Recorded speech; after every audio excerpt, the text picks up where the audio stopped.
Hello everyone, hope everybody's doing great today. Appreciate those of you who watch this video. I hope you enjoy it. And today we'll be talking about a show that came out on Netflix.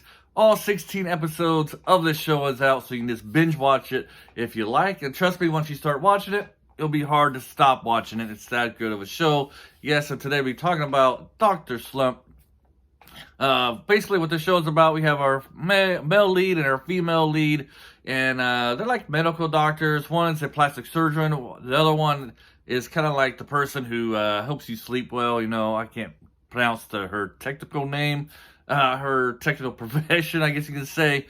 But anyways, they're both in the medical field, and they're both at this point, as the title suggests, are in a slump of the career. Our female lead, she suffers from heavy depression because she's kind of like a workaholic, and then people at work's kind of taking advantage of her, as people will, of those who are hard workers.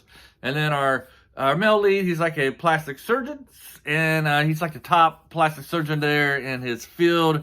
And he didn't accidentally, however, a patient of his dies while she was in operation, so he gets accused of malpractice and maybe even murder, and so he kind of hits a low bottom. And our two leads kind of meet together and form a bond that helps them get through this hard times, and that's basically what this is about. So if you're somebody who doesn't really like medical dramas, you don't really have to worry about it because there's not very much medical stuff on there. Just talk a little bit, some operations, but like the whole operation procedures is like maybe 10 minutes long, where you actually talk about, we're going to do this to you and that kind of stuff. So if you're somebody who does like medical dramas like ER or Grey's Anatomy or something like that, doesn't go into that. And thankfully, because I almost passed this up because I'm not into medical dramas, and I'm so glad that this was more about like a slice of life type of show. What the show is about is kind of like, when everybody hits hard times in their life, and you get kind of down and depressed, and what it takes for us to for people to overcome these. For these two, it was their bond together, family and friends. And talk about friends on this, it really talks about the type of friends that one person might have in their lives. How we see for our male lead especially, he had lots of friends when he was high up there, but as soon as things took a turn for the worse, that's when he really found out who his friends were. It took a downturn for him there, lost most of his friends as well as his wealth and money. And then on the backside, our female lead, while she's very bookwormish, didn't really have that many friends. She has one good friend, but really talks about like family, the importance of relying on your family when times get hard, and how her family really kind of had her back, especially after they found out, what was going on with her life and the hardship she was having, and how they kind of coexist, once our two leads for a bond, how her family started supporting him as well. This show is very great, very good. Got great, I don't know what I'm trying to say here. Great chemistry between our two leads. It's really, they really did have great chemistry together. The relationship that's in this show is very great to watch. It's not one of those typical Korean dramas where they put too much drama into the lives of these people. The drama they have is very appropriate. It's about, them overcoming these trials that they're having. They don't add additional nonsensical stuff to this. So beginning of this series, it really starts with them with their, like I said, their initial trials, depression, him getting accused of malnutrition, malpractice. I don't know why I said malnutrition, malpractice. And then later on, for like an episode, maybe two, it kind of gets into the territory of big pharma. We'll say big pharma with quotations here, and what some people are willing to do to get drugs passed. But it's like a minor thing, and it's kind of like a little bit of a mystery about that. And there is a little bit of mystery in this, especially when it comes to his side for his malpractice. Did he really do something wrong, or was there somebody else behind the death of this girl? So it does touch on that, but it's not really heavy into it.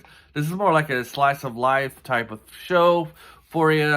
Just about two good people overcoming trials.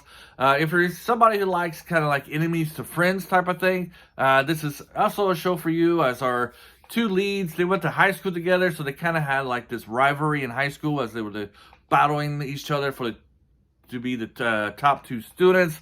And even though they were kind of enemies there, they kind of show like how the initial bond, that they did have kind of mutual respect for each other there. And then when they meet each other during this times as well, they're for each other once again. I think if you watch this, you'll love the relationship between the two leads. They're great together, you know, and it's kind of like one of those opposites attract as well, as he's like a very outgoing person. You know, he's like a very good, not a very good, but he's an extrovert. Female lead, she's more an introvert. She likes her idea of having a good time is reading the next paper about the newest techniques in like the medical field and stuff like that, while his is like, you know, going out and maybe going and doing some little karaoke, you know, or something like that.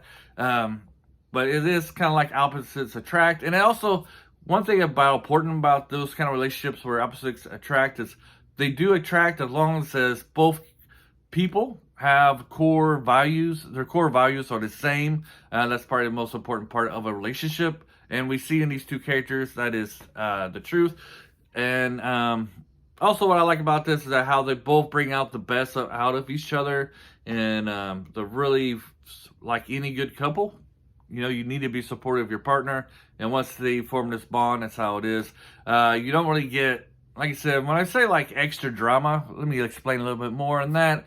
Is that a lot of these shows, you know, they'll have like your initial drama, initial problems, and as the show goes on, you know, they'll add something like out of the blue that, like, why are you giving them more problems and stuff like that. This one, you know, they're together, and every problem they have is related to what's going on in their lives.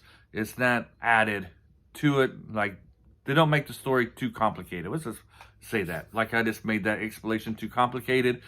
In this show, they don't make their problems more complicated than what it already is. You'll enjoy this throughout. You know, it doesn't get too frustrating. Everything kind of ends and begins. Everything begins and ends like in the same episode.